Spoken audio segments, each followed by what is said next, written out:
Hey guys, what's up? Let's look at the games for Tuesday, March the 21st. There are 6 games on the schedule. Let's break each one of these games down and come up with some picks. First game, guys, on the schedule, we got Washington at Orlando. The game is currently at a pick'em. I had Washington favored by 2 in this game. The reason for this is Washington is still in a hunt for a playoff spot, a play-in spot to be more precise, but they have been struggling, guys. They have not been playing well. They have lost a couple straight. And with the Bulls win tonight in Philadelphia, the lead between them and Chicago, the 10th place Bulls is at 2 games right now. For tomorrow's matchup, it looks like Kyle Kuzma is also going to be missing for Washington. Washington should be getting Kristaps Porzingis back, but they have not been playing well. Orlando is coming back from a West Coast road trip. They played pretty good basketball, guys. They were competitive in all their games. They are playing out the season, guys. There's no tanking on this team. And if you look at their record, guys, they're 29-43. They have a 3-game difference between themselves and the Pacers, and a 6.5-game difference between themselves and the Charlotte Hornets. Tanking will make no difference for them. They cannot move up. It's very tough for them to move up, and it's also very hard for them, almost impossible for them to move down. So they're playing out all their games. Playing good basketball. They are the better team, in my opinion. Even though Washington is in need of W's, I just think they're not capable of doing it. My pick in this game, guys, is going to be with Orlando. Orlando and the pick. In the next game, guys, we got Detroit at Atlanta. Atlanta is a 12.5-point favorite. I had this game estimated with Atlanta as a 13.5-point favorite. Detroit, guys, we know is the worst team in the league. They have the worst record at 16-56. They've lost 3 straight. Even in the last couple of games, they have shown signs of competitiveness. They have lost all 3 by double digits, but this is just due to the complete collapse at the end of those games. With Denver, they were up, I think, by 5 or 6 points early in the fourth quarter. And with Miami, they were up late in the game. I think they even got up by double digits. Actually 7-8 points in the fourth quarter before collapsing at the end. The team, though, has shown signs of competitiveness, playing decent despite being the worst team in the league. The Hawks, on the other hand, guys, are 35-36. They are currently in the 8th spot in the Eastern Conference, a very important spot in the play-in tournament. They are 4 games out of the 6th position, which leads directly to the playoffs. I don't think they have enough time to make it there.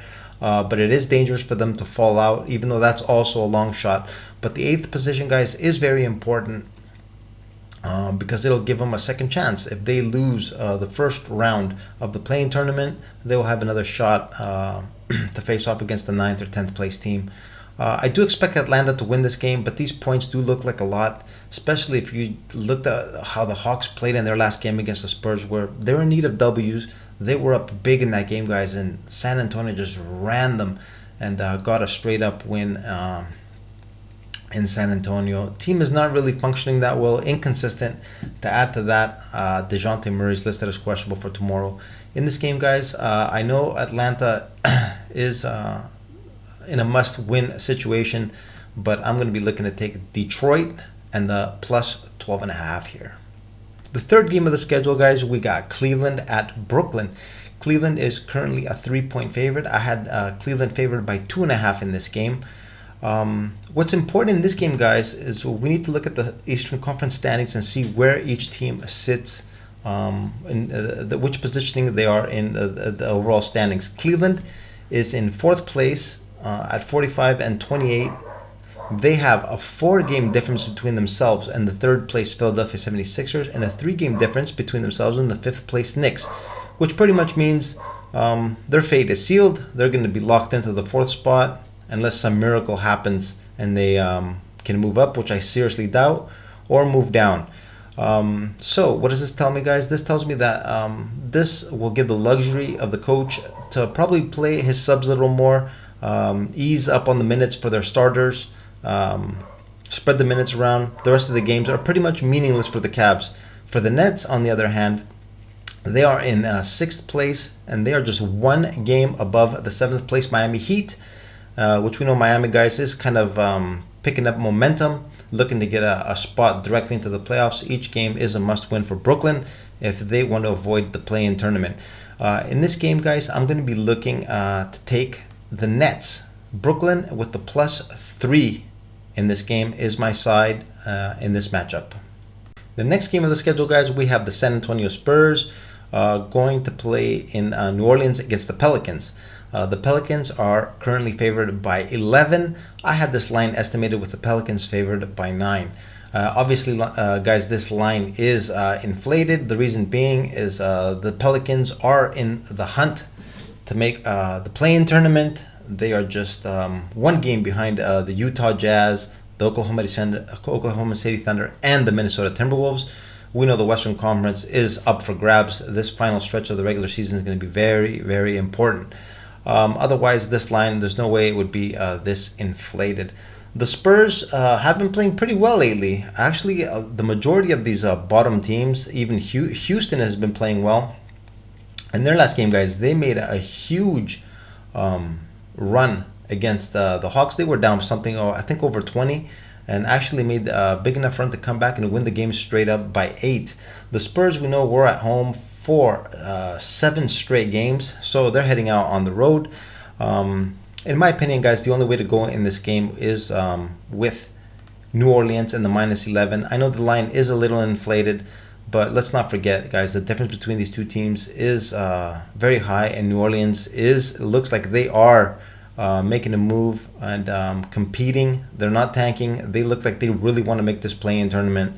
The motivation is definitely on their side. The quality is on their side. I'm going to be going with the Pelicans and the -11 in this matchup. In the next game, guys, we have the Boston Celtics playing in Sacramento against the red-hot Sacramento Kings. The Celtics are currently a 4.5-point favorite. I had this line estimated with the Celtics as a 4-point favorite. The Sacramento Kings, guys, are coming back from a little road trip. They were out for 4 games. They were actually in Utah in the last game of this trip. They ended up losing to a shorthanded Jazz team. They made their run. They got down huge early in the game. They made a big run in the second half, got close, but at the end just ran out of gas. The Celtics, guys, got a gift from the Chicago Bulls. The Bulls went into Philly and won that game straight up against the Sixers. This moves them back up to the very important second place in the Eastern Conference. I don't think they're going to let this opportunity slip, guys. Sacramento is going to be coming back home. They're going to be on the second night of a back-to-back. So of course, Sacramento, guys, is an extremely tough place to play.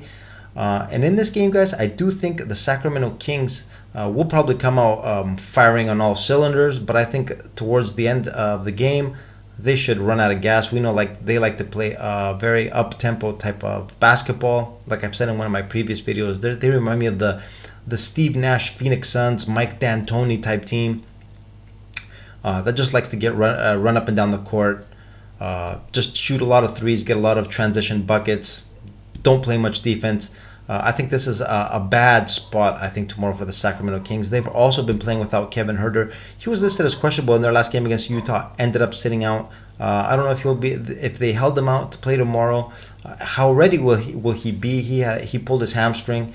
Guys, in this game, I can only go with the Celtics and the -4.5. In this game, guys, I might go a little light, maybe a half position early in the game. I do think Sacramento will come out strong. We might get a better line in the second half for the Celtics, but at the end of the game, I do expect them to distance themselves from the Kings and lock them down on defense and get this much-needed W in the game. And in the last game of the night, guys, we have the Oklahoma City Thunder traveling to LA to take on the Clippers. The Clippers are currently 6.5-point favorites. I had the Clippers favored by 7 in this game. Very interesting matchup. Both teams need W's for their own respective reasons. The Clippers, guys, are currently in the 5th spot in the Western Conference with just a half game difference between themselves and the Phoenix Suns.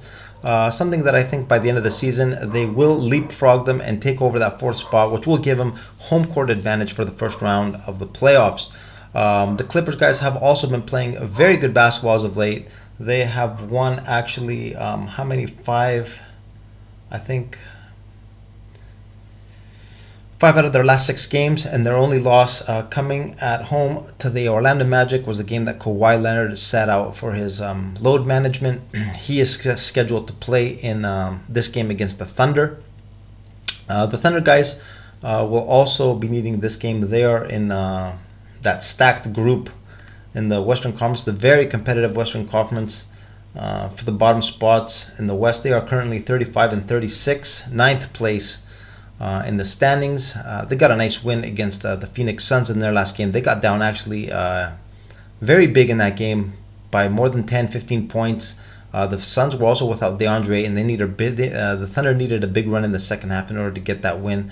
In tomorrow's game, guys, I think the Clippers have just too much for the Thunder, even though the Thunder, we know, are very competitive, an up-and-coming team.